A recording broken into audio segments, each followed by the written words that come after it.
Bonjour, je suis Benoît Grunemwald, expert en cybersécurité chez EZ. Si l'année 2020 pourrait être qualifiée de nombreuses manières, Normal n'en fait pas partie. Revenons sur le dernier trimestre et entrevoyons ce que 2021 nous réserve. Au cours du dernier trimestre 2020, la découverte de l'attaque dite par chaîne d'approvisionnement et liée à SolarWinds fut un choc pour notre secteur. Cet incident est un rappel brutal de la portée et de l'impact potentiel de ce type d'attaque. Malheureusement, elles sont en train de devenir une tendance majeure et nous nous attendons à ce que leur nombre continue de croître en 2021. Mais la défense s'organise. En octobre 2020, EZ a participé à une campagne mondiale ciblant TrickBot. C'est l'un des botnets les plus importants. Et cette opération a mis hors d'état de nuire en une semaine 94% des serveurs du réseau. Le travail à domicile étant la nouvelle norme, entre le premier et le quatrième trimestre 2020, nous constatons une croissance de 768% des attaques visant RDP. Au quatrième trimestre, ce nombre diminue, signe d'un passage au télétravail mieux maîtrisé. Et fort heureusement, car l'un des risques principaux d'une telle attaque est le rançongiciel. Au dernier trimestre 2020, les ultimatums posés par les groupes opérant des ransomware étaient plus offensifs que jamais.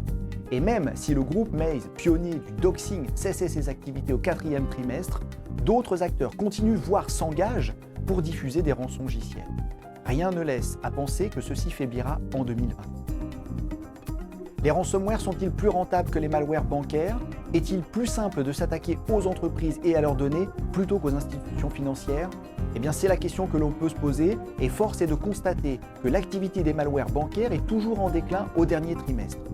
Seule exception à cette tendance, le malware bancaire sur Android a enregistré les niveaux de détection les plus élevés de 2020 au quatrième trimestre. Et ceci est toujours alimenté par la mise à disposition du code source du cheval de Troie, Cerberus. Nous l'aurons répété de nombreuses fois en 2020, soyez vigilants. Ceci est confirmé par notre télémétrie et les thèmes du Covid ainsi que celui des vaccins maintenant sont massivement utilisés dans des courriels d'hameçonnage. Cette tendance va très certainement se poursuivre en 2020. La valeur du Bitcoin a explosé à la fin de l'année 2020 et si les crypto-monnaies continuent leur croissance, nous pouvons nous attendre à ce que les logiciels malveillants, l'hameçonnage ou les escroqueries ciblent ces crypto-monnaies.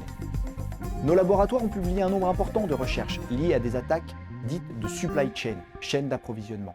Entre autres, en Corée du Sud, une opération attribuée au groupe Lazarus. En Mongolie, une opération nommée Steel Sea Trident ou encore une opération SynSight contre une autorité de certification au Vietnam. Nos chercheurs ont également découvert Crutch, une porte dérobée précédemment non documentée et liée au groupe Turla, ainsi que XDaySpy, un groupe d'attaquants APT opérant secrètement depuis au moins 2011. Si vous souhaitez découvrir ces recherches au travers de conférences, vous auriez pu rencontrer les chercheurs EZ lors de la Black Hat Asia, l'AVAR ou encore la conférence Code Blue. Nous continuons de contribuer activement à la base de connaissances Mitre et Attaque, persuadés qu'elle est un support fondamental dans la lutte contre les APT.